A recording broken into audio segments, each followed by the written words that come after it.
I'm going to begin, Dev, with just by asking what it was that attracted you initially to getting involved in the personal history of David Copperfield. It's quite a mouthful, isn't it, that title? Armando Iannucci, another mouthful. His work is just, he's a real auteur with what he does, and he's so funny and so sharp, and he's kind of a trailblazer in the comedy world. And I saw Death of Stalin, and I've seen In the Loop and The Thick of It and all that, and I think he just is very bold, and his vision he had for this kind of old period piece was so fresh. I was like, of course, if you're willing to have me along for this ride, then I'd love to be a part of it. I mean, obviously, in some of his comedy shows, he's known for giving a lot of his actors a bit of freedom for improv. I was wondering if that's something that's translated over to this piece of cinema. I mean, not that you need to improvise. His script is generally pretty strong. Yeah. But I was just wondering if what it was like on set, if he gave that license to his performance. I think we had that kind of license. We had a 2-week rehearsal period where everyone came in, and I would have these kind of intensive sessions, first with like me and Tilda and Hugh. Crazy. You're in a room with them and you're kind of working through the dialogue, and Armando's trying to extract as much humor as he can from each line, each scene, each moment, and he's trying to push the physicality in a way which was really funny, and you don't get to do that a lot, because in film acting they're always like, make it smaller, like but then once the script was locked, it evolved very little with us having to improv. It kind of was really intense. It was like over a 200-page script, and the chaos is completely choreographed, even though it feels like we're throwing away lines, and it's all there on the page. I mean, you've worked with some incredible actors now in your career, but do you still get pinch me moments? I mean, maybe not pinch me moments, but at times when you're just so full of kind of respect and admiration for other people's craft. I mean, obviously working with Hugh and Tilda, like you said. I mean, what's that like to be sharing the same sort of screen as them? It must still be quite surreal. Yeah, they're so good. And it's like just being on set with great actors.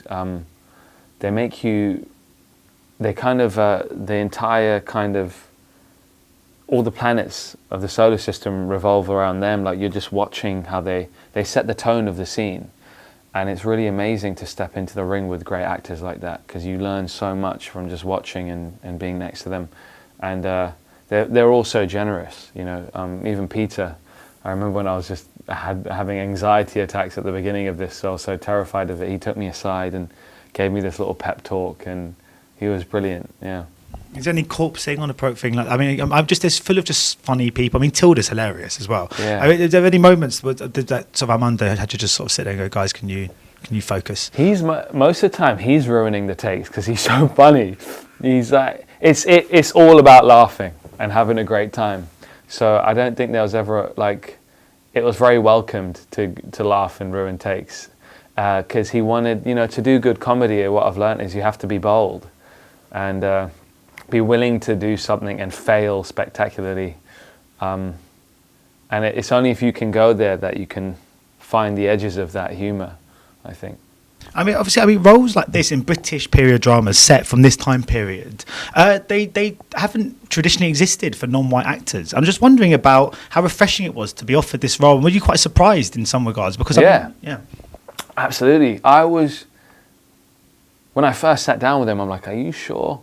And it wasn't that I was really excited by the idea of it, but I was very aware of the kind of, for better words of it, the shitstorm Armando was going to weather in casting me, you know, from all the naysayers and the kind of, you know, the people that want it to be done the way it should be done or whatever. And he was like, I just want to be able to draw from 100% of the acting community. And I knew you could do the funny and the goofy. I've seen you do it, but I watched Lion and I saw a strength and a resilience in that.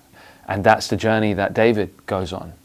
And I understood that, and I kind of, you know, like I was just worried that it was, you know, I was very well aware that, you know, the conversation is going to immediately turn to diversity, which is great, and we're in a really positive time where we can really explore anything, actors like myself. But there's incredible costume design, the set design's amazing, the writing, you know, the hundreds of hours they spent on it.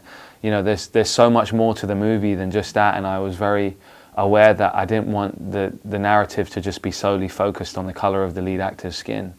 And having met Armando and spent a lot of time with him, I was very confident that he could demolish all the naysayers and end that argument very quickly and smartly, and it would come right back to Dickens and this amazing story of humility and this journey of this great writer. And yeah, am I making any sense? I don't even know. Yeah, because it's true. Because I mean, it was obviously colorblind casting across the board. It's almost, I mean, the colourful. But I mean, the color of people's skin in this film is almost irrelevant to the storyline. But it must, I mean, we in cinema, we go to watch films with, you know, dragons, because obviously the arguments, the naysayers, like you were saying, would be the historical accuracy or not, whatever. But we suspend disbelief in all Marvel films and stuff like this. So it sets a wonderful precedent, doesn't it? A film like this to show that it doesn't matter where people come from; any role is available to any actor in many regards. I think, in a way, the truth is, Dickens wrote for the everyman, right? It wasn't like going to the Royal Ballet, where only a select few could afford and understand it and appreciate it. Dickens wrote this particular book, you know, David Copperfield, for the masses. It was like a weekly digestible that you'd give out, like a magazine or something. And I think, you know, I think of Dickens in school, the stuff that I was force-fed as grey and drab and please sir, can I have some more? And I couldn't find myself in the world and ended up drifting outside, looking outside the window, you know, drifting off, looking at the birds. And this, what he's done in opening up the casting and shaking the rigor and the stiffness out of it, is he's made it representative of the Britain I grew up in, you know? And that's what's really exciting about it, is I think a whole new generation is going to find a face in this poster, in this film, that speaks to their reality. I mean, you mentioned obviously reading Dickens and stuff at school. I mean, I used to love some of his writing when I was a kid as well.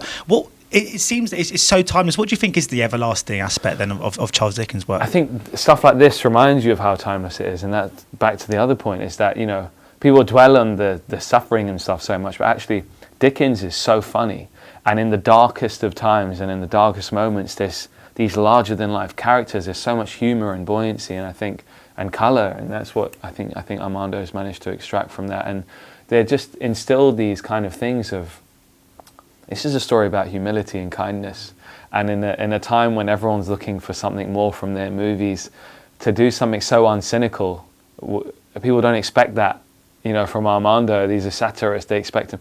It's about togetherness and giving back and friendship, and that's as simple as it sounds in these dark times. It's like a much needed kind of thing. Just very quickly before I go, I was reading about your upcoming project Green Knight, which is a medieval fantasy film directed by David Lowery. So I'm sold on that front. How do you fit into that story? Are you what can you give away at this stage? Yeah. It's based on one of the oldest medieval poems, Sir Gawain and the Green Knight, and David has another genius. I've greatly admired all of his work, you know, from Ain't Them Body Saints to Ghost Story. All of it has been fantastic. Even his short films he's done. He's just a guy that is a true artist, and he lives his most creative, artistic life, and I really wanted to work with him. I read the script and it totally enthralled me, and it made me confront a lot of things that I was feeling.